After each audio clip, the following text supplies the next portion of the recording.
For advertisement, call 8125893028. Our Gmail maxtvtelugu@gmail.com. అందరికీ నమస్కారం. మా ఛానల్ చూస్తున్న ప్రతి ఒక్కళ్ళకు ఆ సమ్మక సారక దివెన వల్ల నొక్కోటి దేవతల దివెన వల్ల ఈ జూన్ నెల ఎలా ఉందో మీ జాతకం చిలకమ్మ ద్వారా అడిగితే ఎలా వస్తుందో 12 రాశుల మీద కర్కట రాశి వాళ్ళ జాతకం చూడు. జూన్ నెల కర్కట రాశి పేరు మీద ఎలా ఉంది ఎలా లేదు. అనుకున్న పనులు సవ్యంగా రావాలి, నమ్ముకున్న పనులు సవ్యంగా రావాలి, చేసే పని మంచిగా ఉండాలి.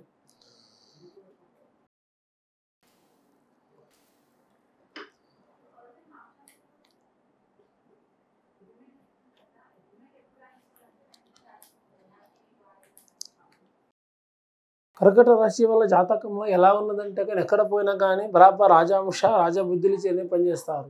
ఒకరి మాట చెప్పిన మాట వినరు, తను నచ్చిన పనే కావాలంటారు. కానీ మనసు పెడితే ఏ పని సరే కష్టపడి చేస్తారు. మనసుకు దోచకుంటే ఏ పని మాత్రం చేయరు. కానీ మాట వస్తే ఆగది, కోపం వస్తే కానీ ఆగది. ఏదున్నా కడాకడగా చెప్పేస్తారు. మనసు ఆలోచన గొప్పది. కానీ చదువుకుంటున్న వాళ్ళకు ఎట్లా ఉన్నదంటే రాజాంశం ఉంది, అమ్మవారి దీవెనలు ఎక్కువ ఉంటాయి. చదువుకుంటున్న వాళ్ళు పురుషులు కానీ స్త్రీలు కానీ ఇంకా చిన్న పాపాల నుంచి పెద్ద పాపాల వరకు పెళ్ళి కాని వాళ్ళు ఇంకా పెళ్ళైన వాళ్ళు చదువుకున్న వాళ్ళు కూడా ఉన్నారు ఈ రోజుల్లో.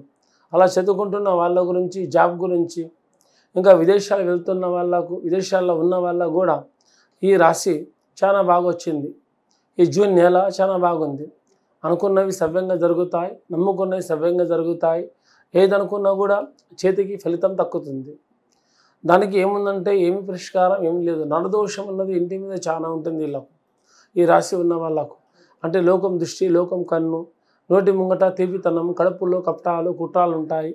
కొంచెం జాగ్రత్తగా నడుచుకుంటే మీరు నమ్ముకున్న వాళ్ళతో అనుకున్న వాళ్ళతో కొన్ని జాగ్రత్తలుగా మీరు నడుచుకుంటే ముందుకు మీ కుటుంబ విషయాల్లో కొత్తగా పెళ్ళైన వాళ్ళు ఇంకా ఈ దేవుని యాత్ర కూడా ఉంది. మీ ఇంట్లో మొక్కుపడి మీ పెద్దవాళ్ళు కానీ మీరు ఇంట్లో ఎవరు మొక్కున్నా కూడా ఆ మొక్కుపడి ఎంబడెంబడి మీరు చెల్లించుకుంటే మీరు ఇంట్లో అనుకున్న పనులు నమ్ముకున్న పనులు కూడా సవ్యంగా జరుగుతాయి. చేసే కార్యక్రమం కూడా మీ చేతికి అది ఫలితం కూడా దక్కుతుంది. కానీ ఓపిక పట్టి నశిస్తే ప్రతి ఒక్క పనిలో మీ గెలుపు ఉంటుంది కానీ ఓటమి అయితే ఉండదు.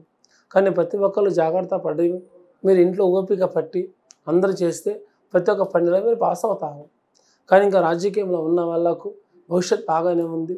శని తరాల్లో ఉన్న వాళ్ళకు కూడా మంచిగానే ఉంది. కానీ ఎక్కడ పోయిన అడ్డంకాలు శని తరాల్లో ఉన్న వాళ్ళకు కొంచెం సమయం బాగాలేదు. ఇంకా ముందుకైతే ఉన్న వాళ్ళకు మంచిగానే ఉంది. కానీ ఓపిక పట్టండి. ఈ జూన్ నెల మొత్తం ఎట్లా ఉందంటే కొంచెం తింగిరి బింగిరిగా ఉన్నట్టే ఉంటుంది కానీ మనసు శాంతి ఉండదు. కొంచెం ఎక్కడ పోయినా కూడా మన శాంతి లేకుండా అవుతుంది. అదేమీ జరగదు. ఇది ఒక పాటిస్తే ఒకరి మాట ఓడ్చుకొని పని చేసుకుంటూ వెళ్తే అన్ని పనుల్లో మీకు శుభాలు ఉంటాయి. అందరికీ నమస్కారం.